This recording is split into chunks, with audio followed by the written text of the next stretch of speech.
Hey, Money Actors.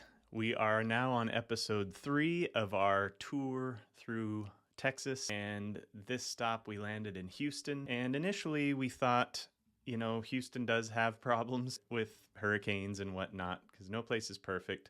Here we are in California where they have earthquakes. It is warm there. They've got beaches. Let's see if we can find something unique about it that we just like the vibe. And that's what we're looking for, is that vibe. That you instantly connect with a place. I must say, this is why we've titled this with the thumbnail that Houston, we have a problem, that classic line from Apollo 13.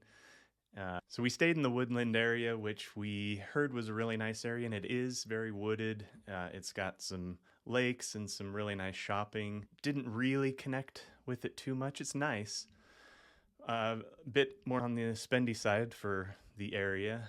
And so we started touring other areas like Cypress and other areas to the southwest of Houston. And so we kind of stayed on the outskirts, checking out different neighborhoods. We kept trying to find like that unique thing like we found in San Antonio with the river walk and all the cool things in New Braunfels. And we just kept looking and not finding anything. We would ask different real estate agents what's so unique about here, and kind of go back to the sort of generic things that you can find in a lot of the big cities, where it's like we've got pretty much all the ball fields that you can find: baseball, football, basketball, which we found. Downtown life didn't seem to be very lively. It's a nice looking town, nice looking city when you actually go into the city. But, couldn't really find that unique thing, and I kept feeling like we're missing something. We were in downtown, we pulled over, and I just started kind of looking at things on the map just to see if I could find anything cool. And we ended up finding this really funky place. It was just kind of on the outskirts of downtown. It kind of reminded me of, in Seattle, there's a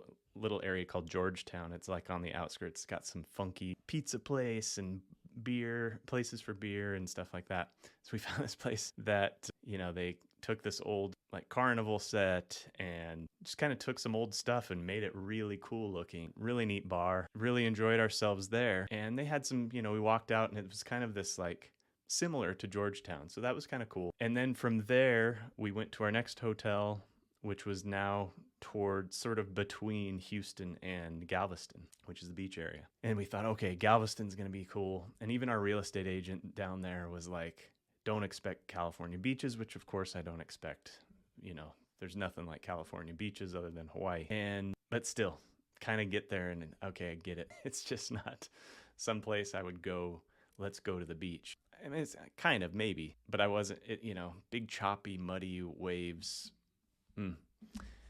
And so ultimately, while we stayed mostly on the outskirts, after trying to find something unique about the place and trying to find that vibe, they've got all of these, massive areas of brand new homes that you can buy, brand new construction. And in these specific areas are their own little mini communities. It's really cool. And they've got like, this one place we looked at had like 200 miles of hiking trails just for this housing community. Tons of pools, like 10 to 15 pools just for this one community. Lazy rivers, disc golf, fishing in some of the lakes just in this little community that was literally a planned community by several construction companies.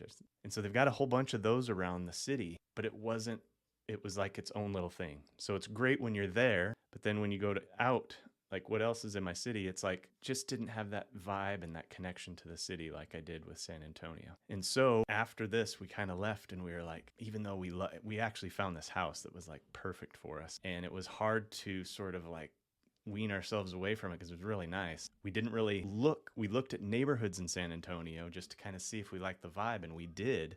And that's why we didn't have to like go into homes, because we just didn't have time. There was too much to do, too many cool things to see. And we just didn't have that option in Houston. And we did swing by NASA because I thought, oh, maybe we'll take a quick trip, because we were planning on going to the Rainforest Cafe for Cameron in Galveston. So we'll take a quick trip over to NASA and check it out, because I thought, oh, they'll probably have something that you can walk in and check out some cool displays. Kind of like the planetarium up in Hollywood. You can go in there and they've got all these cool displays and it's free. And then if you want to pay extra, you can go into the planetarium or do some other cool things.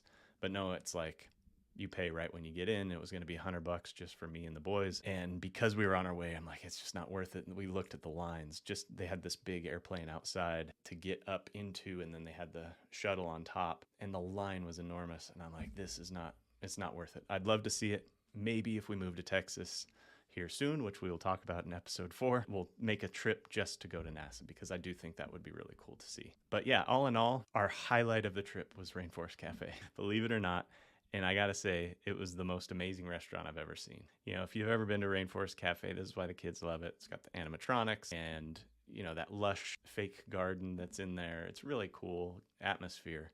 But this place has a Disney-sized ride in it. And this ride was, I mean, for a restaurant, it was amazing. And we really enjoyed ourselves, had a good time there, and then got back in the car and went back to our hotel and then came home. And so, all in all, the moral of the story is we just didn't feel the connection to Houston. Good to visit, probably to go catch a few ball games, some other things that they got there that are kind of generic to every city. But other than that, other than this Rainforest Cafe, of course, taking a trip to NASA, or if you love just living in your community and you don't really ever plan on leaving it, for us, it just didn't mesh well. So Houston has officially been crossed off our OODA Loop list, and what we have remaining now is San Antonio and the outskirts, which we really love, New Braunfels. And so in our next episode, our biggest challenge now is our 15-year-old son, who's gonna wrap up his sophomore year. He's probably a shoo-in for the film program, which I hear is amazing here. And that's actually his biggest worry about leaving, is he doesn't want to miss out on that film program. And so that's the hardest thing. Of course, he'll miss his new friends that he's gotten here since moving here 2 years ago in California. And now we're moving him again. So biggest challenge there. Otherwise, it's an easy move right now. Everything about San Antonio, other than the weather of the heat that comes in summer, we can deal with that as long as you got a pool. We love going to Vegas, even when it's 115 degrees. As long as you got a pool, we love it there. So we know we love it there, even with that aspect, and love the vibe. The vibe was the biggest part of it. And now we just got this one choice. So I'll see you in episode 4, where we go through our decision-making process with the oldest one and how we're going to make that work or not. Maybe we stay here, and I'll see you in the next video. Thanks.